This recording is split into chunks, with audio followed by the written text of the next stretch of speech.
పేరుకి స్వాగతం. ఏ manual to self. సూచనలు లేదా సమాచారాన్ని అందించే స్వీయ శోధన సాధనం.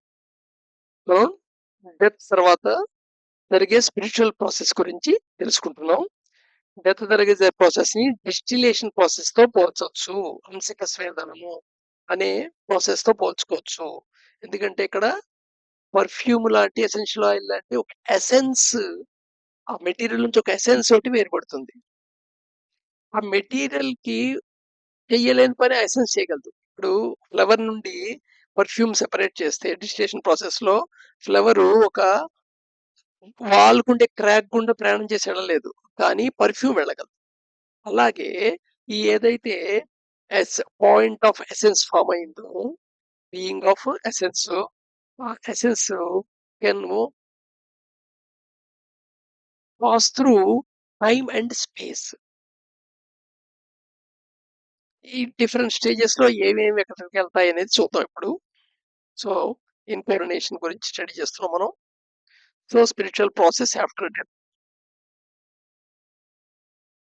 సో ఈ టోటల్ ప్రాసెస్ ఏదో యారో ఇక్కడ పైకి వేసాం కదా, ఏదో ఆకాశంలోకి వెళ్తున్నాం అనుకుంటూ జస్ట్ ఇలస్ట్రేషన్ కి రాసాము.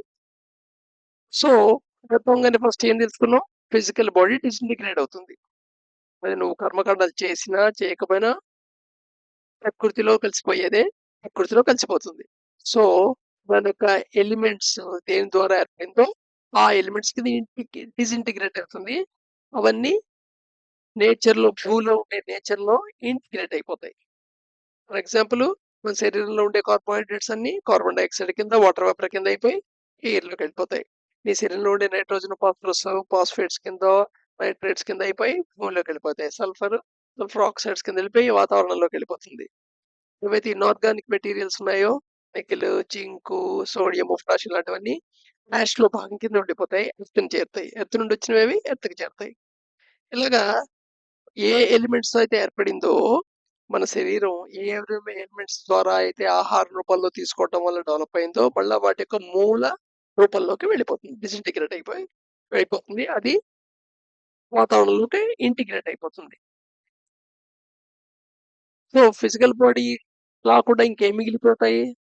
మనం అనుకున్న ఆ ఎసెన్స్ అనుకున్నాం కదా, point of essence of being అని. It is a combination of సూక్ష్మ శరీరం, astral body, resultant intensity and resultant thought patterns. ఈ resultant intensity, resultant thought patterns నే సింపుల్ గా వాసన చెప్పచ్చు. అలాగే కాజల్ బాడీ, కారణ శరీరం, వెన్ ఫ్రాగ్మెంట్. దీంట్లో వచ్చి ఆస్ట్రల్ బాడీ ఉంటే అది సెపరేట్ అవుతుంది, మూన్ దగ్గరికి సెడ్ అయిపోతుంది. అది భూమహలో డిసింటిగ్రేట్ అయ్యే వరకు మూన్ దగ్గరికి ఉంటుంది, మూన్ దగ్గరికి వెళ్ళిపోతుంది. మూన్ యొక్క బ్యాక్ సైడ్ కి వెళ్తుంది అంటారు. డిసింటిగ్రేట్ అయిపోయిన తర్వాత అది మళ్ళా దాని యొక్క, ఎలాగైతే ఫిజికల్ బాడీ భూలో ఉండే ఎలిమెంట్స్ కింద ఇంటిగ్రేట్ అయిపోయిందో ఆ జోన్ లో, అలా ఇది కూడా అయిపోతుంది.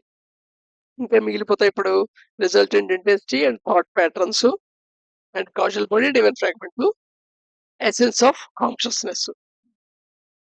దీంట్లో ఈ రిజల్టెంట్ ఇంటెన్సిటీలు, రిజల్టెంట్ థాట్ ప్యాటర్న్స్ ఉన్నాయే, అవి ఏ ఫ్రీక్వెన్సీకి మ్యాచ్ అవుతున్నాయో ఆ ప్లానెట్స్ కి వెళ్ళిపోతాయి.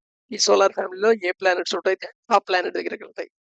ఇదే మనకు ఆ ఫార్ములాలో వాడటం జరిగింది అనుకోని, ఏ ప్లానెట్ కి వెళ్తాయి, ఏ ప్లానెట్ ఎంత దూరంలో ఉంది, వీటి యొక్క వాల్యూ ఎంత ఉంది, వీటినే ఇంతకుముందు రీఇన్కార్నేషన్ ఫార్ములాలో చూసాం మనం.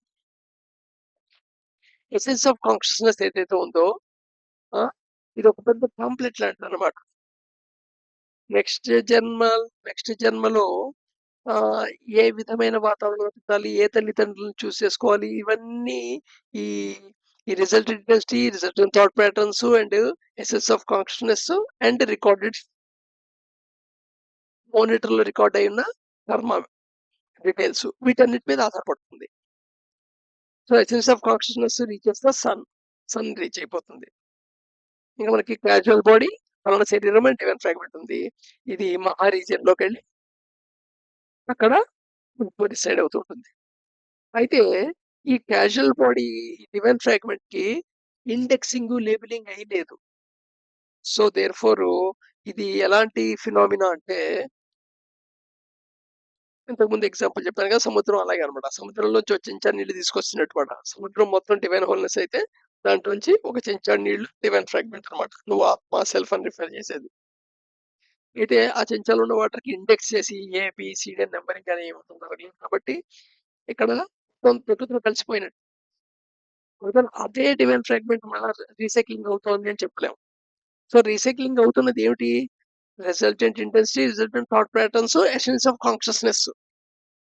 ఇవే మళ్ళా జన్మ తీసుకునేవి కింద లెక్కనమాట యాక్చువల్‌గా.